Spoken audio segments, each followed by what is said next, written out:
حاضرینو، یوم عاشورا د عاشورې کومه ورځ د 10 محرم والا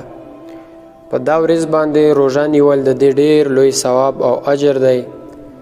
تر دې پورې نبی علیه الصلاة والسلام مبارک فرمایي چې کوم یو انسان یوم عاشوره ونیسي، د عاشورې په ورځ باندې روژه ونیسي،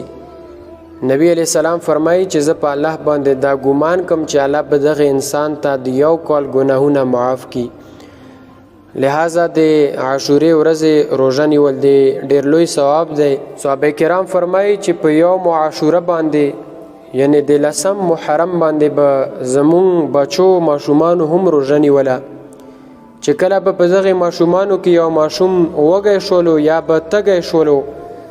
نو صحابه کرام فرمایي چې مونږ به په لوبو کې مصروف کړلو، په لوبو کې به مبتلا کړلو، په لوبو کې به مشغول کړلو، چې نه چېرته دغه روژه ماته کړي تر دې پورې چې هغه خپل وخت ته ورسوي. نو لہذا بهترینه روژه الله تبارک وتعالی د یو کال ګناهونه معاف کوي.